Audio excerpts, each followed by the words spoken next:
aplicado com os alunos em momentos anteriores. Então, a ideia, né, era que os alunos, eles passassem o método, a metodologia, que eu vou chegar depois, que eles passassem por vários processos, né, de reconhecer uma falsa opinião, discutir um texto sobre filosofia e ciência, né, e depois de todos esses passos, ao final, eles teriam como possibilidade tentar ter uma opinião mais fundamentada e entender o que é uma fake news, o que é conhecimento, o que é opinião, né.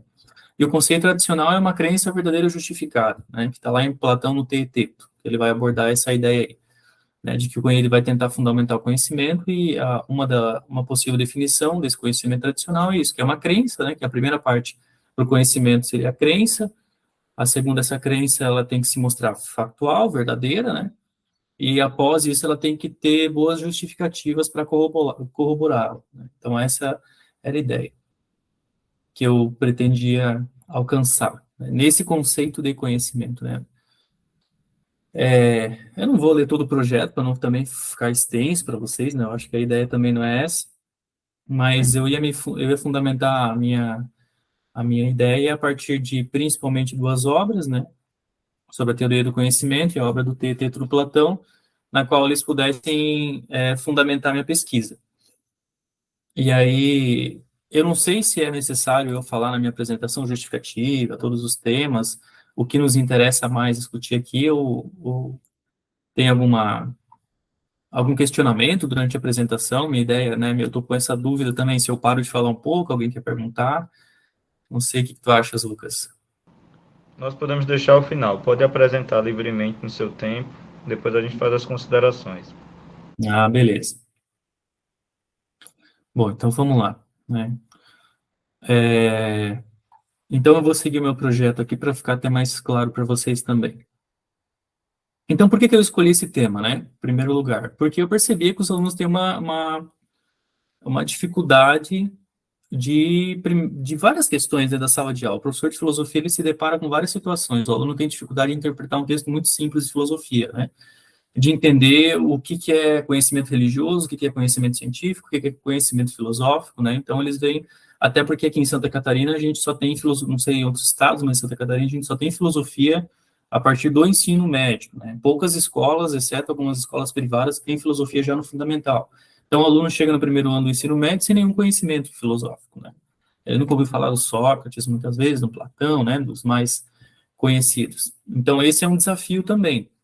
E eles vêm com muitas ideias prontas, muitas crenças, né? Muitas crenças religiosas, em que o professor, na abordagem da aula, tem que explicar, né? O que é conhecimento religioso, o que é conhecimento científico, o que constitui, né? Um tipo de conhecimento para que ele seja aceito como verdadeiro, por exemplo. Então, essas problemáticas aí, penso que justificavam a minha pesquisa. E o Platão, né? Por que eu fui para os gregos? Porque o plano de aula que eu já executei com os alunos envolvia que os alunos falassem sobre o conceito de conhecimento, que eles discutissem o que é o conhecimento dentro da filosofia, da epistemologia, né? Os tipos de conhecimento, né? E a aula estava fundamentada na compreensão que Platão dá no Teeteto sobre a questão do conhecimento, que é uma crença verdadeira e justificada. E para trazer isso para o diálogo contemporâneo, para o debate contemporâneo, né, a gente se apropriou das fake news, que são notícias que não têm uma fundamentação, né, falsos saberes aí que promovem muitos problemas na sociedade. Então, o Platão foi escolhido por esse motivo, porque como eu já tinha, né, praticado essa aula, utilizado o Platão, ela me serviu muito bem. Bom, eu acho que é isso, né? A metodologia, então, do meu trabalho vai ser a partir de uma pesquisa bibliográfica, com a sua parte prática, como exigido no Profilo.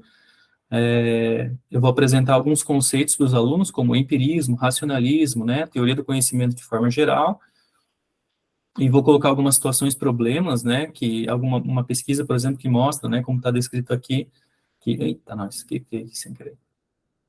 Que a quantidade de pessoas por país que já acreditaram em notícias falsas, já para começar nessa questão da sensibilização. E depois a aula vai desandar a partir daí, a proposta final é que eles produzam um folder, né, ou uma cartilha com orientações para a comunidade escolar, para que eles possam identificar o que é uma fake news, o que é uma notícia falsa, né? Então, a proposta final do trabalho seria esse. e teria esse como fundamento a obra de Platão, e outros teóricos ainda que eu estou discutindo com os professores, né, para que eles me orientem nessa questão de quem mais eu posso trazer para o diálogo contemporâneo para discutir ciência, negacionismo, né, para não ficar só no pensamento antigo, né. Então, temas que eu vou discutir e estudar muito dentro da minha pesquisa serão, por exemplo, fake news, redes sociais, que são temas que eu não estou tão habituado, né, a gente fica estudando muito os clássicos e acaba, às vezes, o diálogo contemporâneo que está acontecendo no mundo vai ficando um pouco para o lado. E na sala de aula a gente também tem esse vício, né, de acabar reproduzindo sempre aquilo que a gente aprendeu na universidade. E às vezes não inova muito. Então a proposta final seria essa, né, mas antes disso, a ideia é que os alunos fizessem um questionário com várias questões, como idade, escolaridade, né, grau de instrução, se já acreditou ou não em notícias falsas, e aplicasse esses questionários tanto dentro da escola, como fora dela, com seus familiares e amigos, e a partir desse questionário levantar os dados, né, através de um gráfico, para saber como que as pessoas se informam. E a partir disso, reconhecer o problema e tentar buscar, através de um material de divulgação, que seria esse folder ou essa cartilha, orientações de como identificar uma notícia verdadeira e uma notícia falsa. Então, essa era a minha proposta, que eu teria para falar aqui com vocês.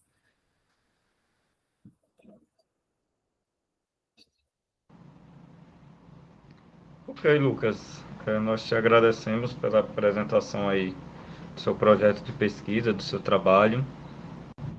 Nós temos dois colegas que também chegaram à medida que você já estava apresentando e na e também deixou assim, eu faculto o espaço para interação dos colegas, questões, e gostaria também de externalizar as minhas impressões do teu trabalho. Quando você foi apresentando, chamou muita atenção a questão do que seria, por exemplo, a intervenção pedagógica, né? Essa atividade ali, considerando que o tema da fake news e das outras questões que envolvem, de algum modo, é, traz uma certa, não somente uma certa polêmica, mas traz também uma aproximação com as questões políticas e, de algum modo, vai ser um desafio em sala de aula não transitar pela questão de algum modo da política partidária.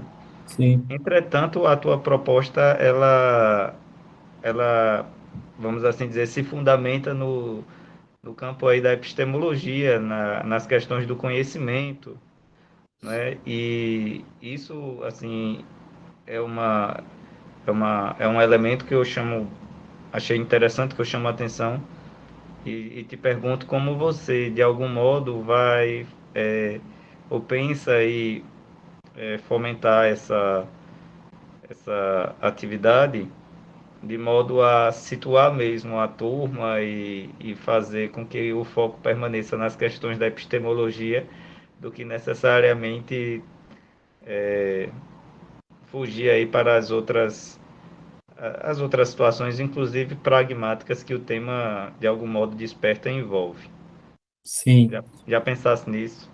Sim, pensei nesse problema também, né? Primeiro, a questão política, como tu falou, ela é inevitável, né? Porque a gente teve, no governo anterior, a gente teve, de fato, um, um desleixo em relação ao conhecimento científico, né? A eficácia das vacinas. Então, tem toda essa problemática. E os alunos, eles já têm suas opiniões políticas dentro de sala de aula. Então, o professor tem que tomar muito cuidado como ele vai tratar aquilo, né? Sempre deixando em aberto a ideia de que existe a possibilidade do diálogo, do entendimento baseado no respeito, né? Mas isso é um problema. Na questão epistemológica, para eles não fugirem, né, dessa questão, primeiro momento, né, eu iria tentar começar com uma sensibilização, trazer aquela pesquisa, e depois eu ia trazer, através de uma aula expositiva, trechos até da própria obra do Platão, do Teeteto, ler com os alunos, problematizar essas questões para tentar explicar, né, o que Platão estava tentando fazer, que era separar a opinião de conhecimento, né, doxa de episteme, né, porque na ideia dele é que através da dialética, né, se ascenderia um conhecimento mais certo e seguro da realidade, né, que estaria no mundo das ideias, etc. Mas eu tenho que trazer isso para o diálogo também contemporâneo, né, então, como que o Platão poderia pensar o mundo hoje, né? Eu vou tentar intermediar nesse sentido. Como será que o Platão nos ajudaria? Será que isso que ele pensou sobre a respeito do conhecimento há tanto tempo atrás poderia ser utilizado para a gente pensar o mundo hoje, né? Então eu quero lançar esse problema para eles. Ou será que isso está ultrapassado já? Né? Claro que esse conceito tradicional do conhecimento no âmbito da epistemologia já é um conceito que vem sendo discutido, né, e muito criticado, né? Então, essa é a discussão que eu vou colocar para eles também, mas ele nos ajuda a entender, né, o que é um conhecimento verdadeiro. Então, eu coloquei um problema já para eles em sala assim, por que o conhecimento tem que ser a crença, a verdade e justificação, né? Porque eu tenho uma crença, né? Por exemplo, eu falo para eles, né, um exemplo que eu dou em sala, meu tio está em pé neste momento. Essa é a minha crença. Vamos imaginar que essa crença se mostre factual, vamos imaginar que de fato ele esteja em pé neste momento. A minha crença se mostrou verdadeira. Mas quando eu chego na justificação dessa crença, quando eu preciso justificá-la, né, e dizer quais são as razões que a sustentam, eu tenho problemas, né, porque foi um mero acaso, uma mera sorte. O conhecimento não se trata de sorte, de acaso, né. Então eu vou tentar não sair da discussão, né, sempre trazendo a filosofia, né, essa problematização, mas é um desafio realmente, reconheço.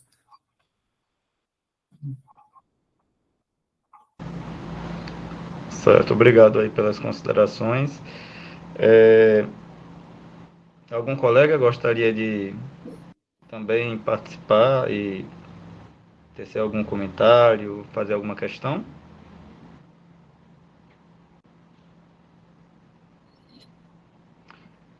Lucas, e acerca do teu público, da intervenção, seria uma turma específica? Seria todo o ensino médio?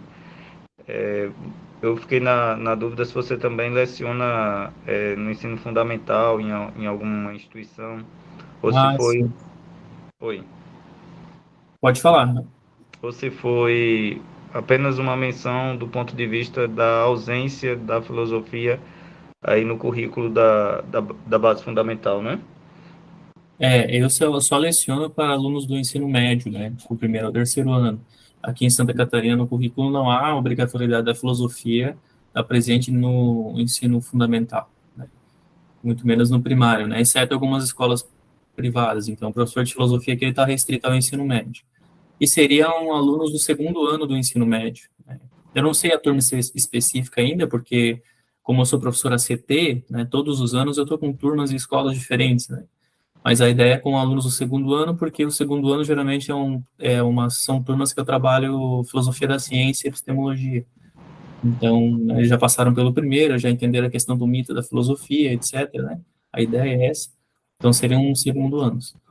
Segundo anos. Certo. Ok, então,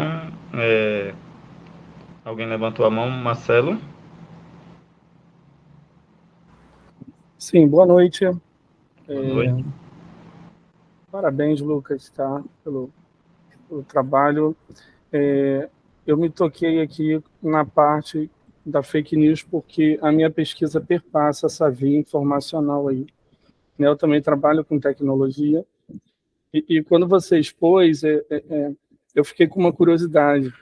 Se a ideia do produto final que você quer entregar é um produto tecnológico, é uma coisa virtual para correr nas infovias ou vai ser um material físico, uma vez que nesse contexto da fake news é uma coisa que atualiza a cada instante de segundo. Você pensou nisso? Assim, como é que está essa? Essa é Sim. a minha dúvida. Aham, eu pensei, então. Eu já fiz vários trabalhos com os alunos em que eles montaram histórias em quadrinhos, por exemplo, a partir de aplicativos online, que é muito fácil, né? Porque você muda o cenário, muda os personagens, insere o diálogo. Inclusive, em histórias em quadrinhos que tinha movimentação, que era meio que um vídeo, então foram trabalhos bem produtivos. E eu pensei em fazer de forma digital, até pelo custo, né? Seria mais em conta também. Então eu pensei nesse sentido, seria mais fácil, né?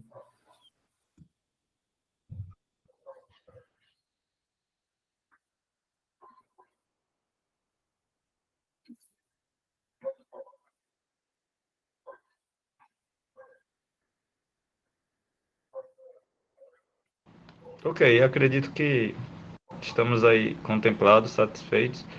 Te desejamos, Lucas, uma boa continuidade de curso, né, e também êxito aí na tua pesquisa, no teu projeto junto ao teu núcleo. E parabéns mais uma vez. Nosso muito obrigado também pela oportunidade de te ouvir e também pela coragem de socializar aí a tua atividade conosco.